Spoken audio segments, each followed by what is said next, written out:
Imagine waking up tomorrow to find your bank, the one holding your savings, gone, just like that. No warning, no time to prepare. This isn't a distant nightmare, it's happening now. Experts say 50 more banks could fail soon, risking billions in deposits. The worst part? Most people won't see it coming. Is your money safe? Let's explore the financial storm brewing beneath you before it's too late. With rising economic uncertainty, looming government shutdowns, and persistent inflation, we're on a financial roller coaster, and it's about to get bumpier. While Congress battles over the budget, we face another crisis: bank failures. The recent collapses of Silicon Valley Bank, Signature Bank, and First Republic are not just isolated events. They signal a bigger issue that could impact your money, savings, and financial future. Presentation of problem challenge. Let's address the big issue. Why are these banks failing? It's not just bad luck or poor management. Banks are struggling with rising interest rates, bad risk choices, and an unstable economy. Take Silicon Valley Bank, for example. They made a huge mistake by investing in long-term government bonds, thinking they would stay valuable. But when interest rates went up, those bonds lost value quickly. Once customers learned about the losses, panic set in. People rushed to withdraw their money, and the bank couldn't keep up. In just a few days, Silicon Valley Bank, a major player in the tech world, was gone.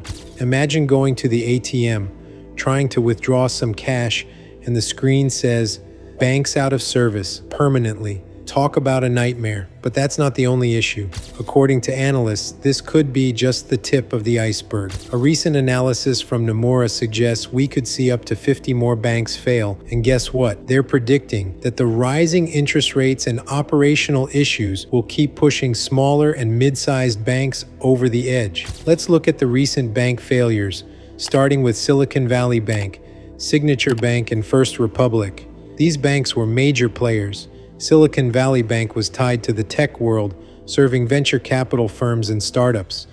When the Fed raised interest rates to fight inflation, it hit them hard.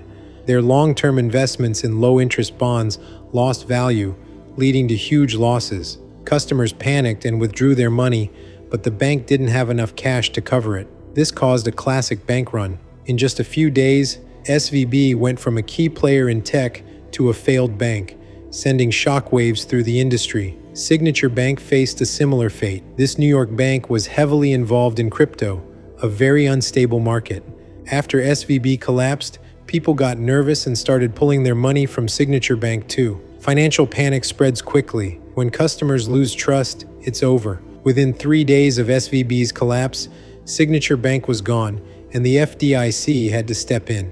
Then there's the First Republic Bank. This bank faced bad timing, risky decisions, and customer panic. Wealthy clients started withdrawing their cash as soon as they saw trouble. The bank's stock price dropped, and soon it was sold to JP Morgan Chase in a government-led deal to prevent a bigger financial crisis. Now here's the shocking part. This isn't over. Not by a long shot. Remember that Nomura analysis I mentioned? It predicts US bank failures could jump by 50% due to the Fed's interest rate hikes. But here's the real scare. This isn't just about banks failing. It's about $2.2 trillion in commercial real estate loans that could go bad in the next few years. Yes, $2.2 trillion.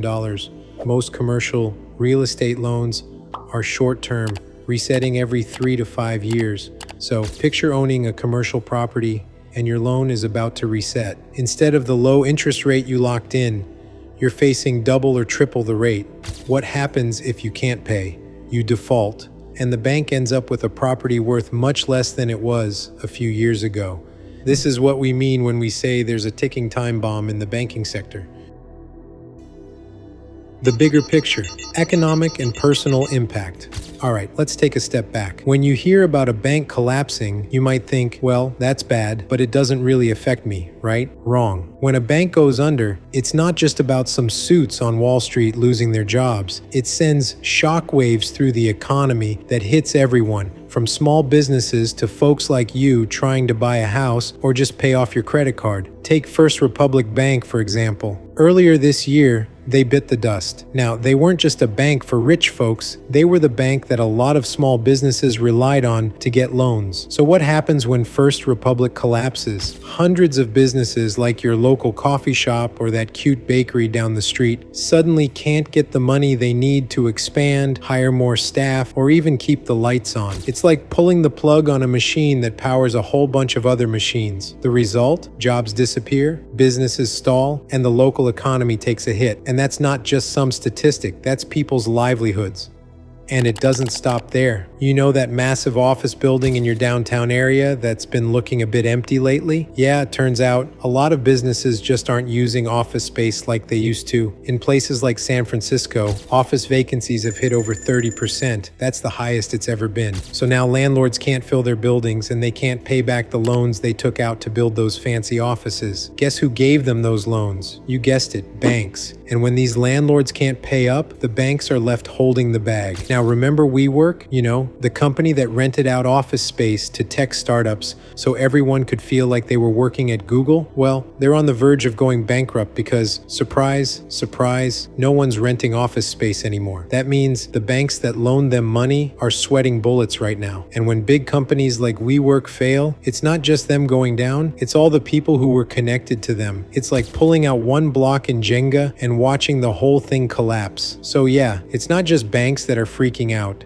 It's everyone. And unless you live off the grid in a cabin somewhere, it's probably going to affect you too. Okay, but let's talk about you. Even if your bank isn't on the verge of failing, these bank collapses still hit home. Banks are getting way more cautious about lending money, which means it's getting harder for regular folks to get loans. Whether you're trying to buy a house, start a business, or even just get a new car, the days of snagging a loan with a low interest rate might be behind us. Mortgage rates, for example, recently shot up to 7.5%, the highest since the year 2000. If you've been dreaming about buying a home, it's like the universe just said, not today. And it's not just about interest rates. The cost of buying a home has gone through the roof. According to a recent report, people are now spending 30% of their income just to pay the mortgage. That's the highest it's been in over 30 years. It's like trying to fit a square peg into a round hole, except the square peg is your paycheck and the hole is your mortgage payment. And when people stop buying homes, it's not just real estate agents who feel it, construction workers, furniture stores, even Home Depot. It's a chain reaction. But here's where it gets really real: credit card debt. If you've been using your credit card to keep up with rising prices, like,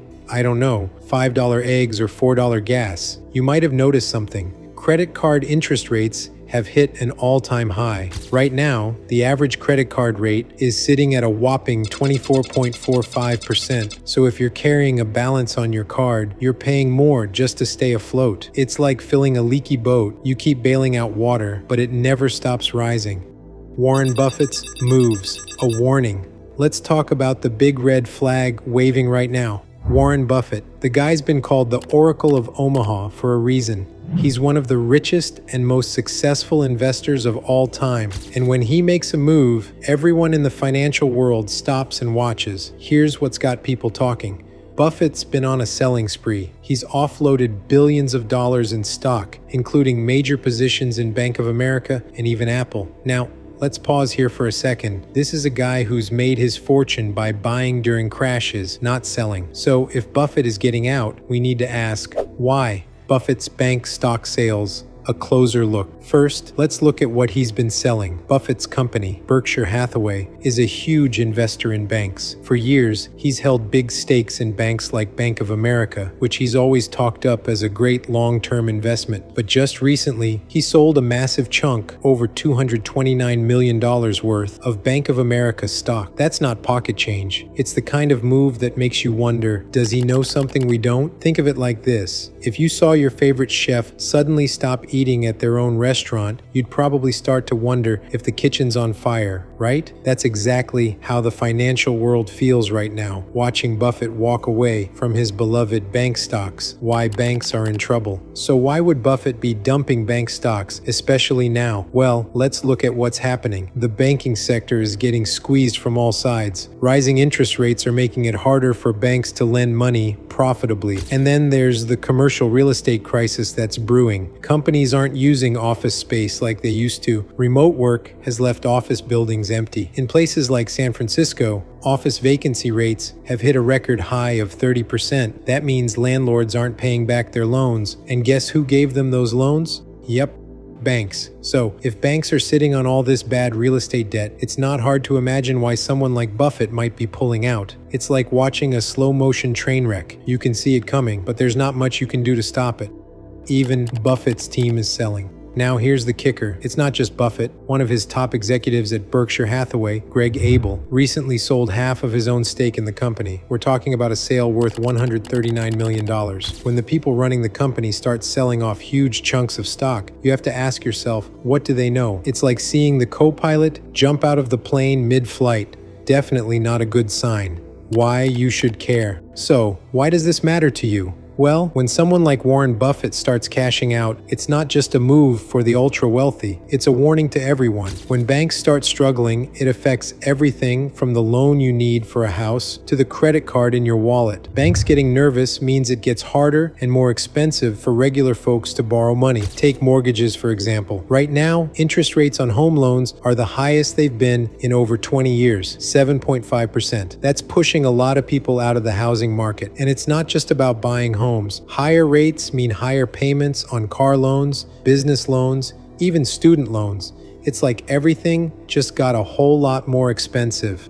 What you should do. Now, I'm not saying you should panic and pull all your money out of the bank, but it's a good time to take stock of your own finances. Make sure your bank accounts are FDIC insured, spread your savings across different banks if you've got more than the insurance limit, and stay informed. If Buffett's taking precautions, maybe it's worth looking at your own safety net too, because if there's one thing we've learned from Warren Buffett, it's that staying ahead of the storm is better than getting caught in it. Conclusion. So, what have we learned? The banking system is on shaky ground. We've already seen 3 major banks collapse, and experts are warning that up to 50 more could follow. Commercial real estate is a ticking time bomb. Warren Buffett is selling off stocks like it's 2008, and on top of it all, we're facing a government shutdown.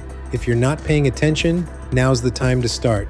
Make sure your money is safe. Check that your accounts are FDIC insured, and think about spreading your savings across multiple institutions if you have a large balance. This isn't about panicking. It's about being prepared. Now I want to hear from you. Are you worried about the banking system? Have you taken steps to protect your savings? Leave a comment below and let's talk. If you want to learn more about safeguarding your money during tough times, subscribe and check out our next video on how to recession-proof your finances. Until next time, be smart with your money and don't get caught off guard by the next bank failure. Please be sure to subscribe, hit the like button, and comment below.